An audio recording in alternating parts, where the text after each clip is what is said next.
कैसे गीत गाकर की देश की रक्षा। प्रताप चित्तौड़ के राणा उदय सिंह का बेटा था।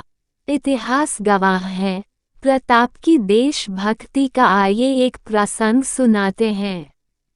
प्रताप राणा के बेटे थे, उन्हें गाने बजाने का बहुत शौक था।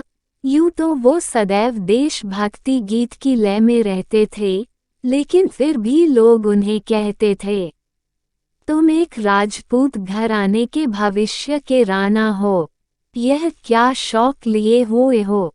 गाना बजाना तो चरणों का काम है, तुम्हें तबले या ढोल की नहीं तलवार और बर्छी की ताल सिखाना चाहिए। इस पर प्रताप एक ही बात बोलते थे, देशभक्ति केवल तलवार से ही जाहिर नहीं होती। और मेरा ये कथन मैं सिद्ध करके बताऊंगा। उन दिनों चित्तौड़ सबसे शक्तिशाली राष्ट्र था, जिसका लोहा सभी मानते थे और मुगल भी एकमात्र चित्तौड़ को चुनौती मानते थे और हमेशा उस पर फतह के लिए हमला करते थे। एक बार मुगलों ने चित्तौड़ पर हमला किया।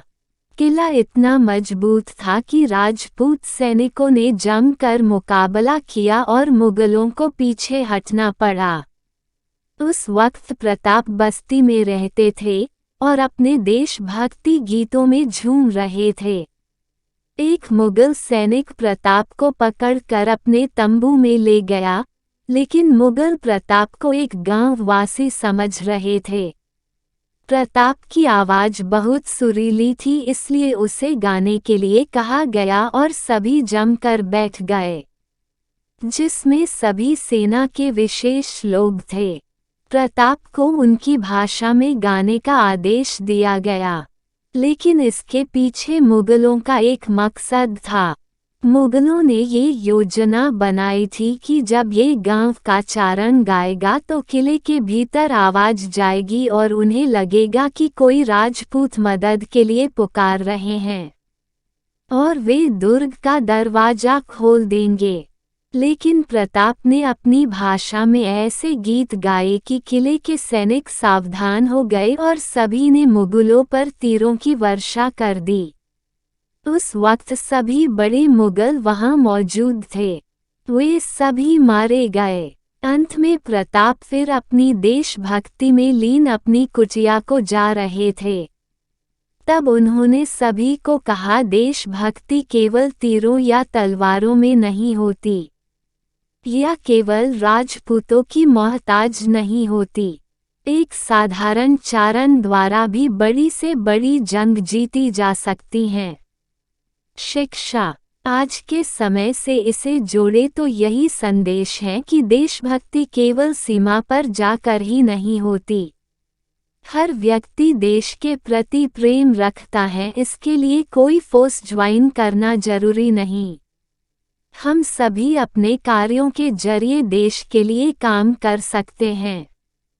जैसे क्राइम को कम करने के लिए जागरूक हो जाए, एक दूसरे का साथ दे, क्योंकि देश की धरोहर वहाँ के लोग हैं।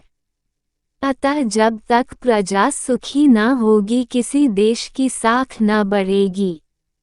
आज के वक्त में अन्याय के खिलाफ आवाज उठाना ही देशभक्ति है, और भ्रष्टाचार के खिलाफ लड़ना ही देश के प्रति हमारा लक्ष्य है। वक्त के हिसाब से देशभक्ति के मायने बदल गए हैं। अब किसी से भूमि के लिए नहीं, अपितु देश के भीतर अपनों से भ्रष्ट आचरण के लिए लड़ना देशभक्ति है। गरीबों के साथ मिलकर महंगाई के लिए लड़ना, उनका साथ देना देशभक्ति है। किसी अनपढ़ को पढ़ाना देशभक्ति है। नंगे के तन को ढकना देशभक्ति है। अपने खून के रिश्तों को छोड़कर किसी निस्सहाय की सेवा देशभक्ति है। हमने राणा प्रताप के बारे में एक कहानी आपसे कही, जिसमें उसने बताया कि देशभक्ति केवल तलवार भाला लेकर लड़ना ही नहीं है, या केवल राजपूतों का ही धर्म नहीं है कि वो देश की रक्षा करे, अपितु सभी को देश की रक्षा का हक भी है और कर्तव्य भी।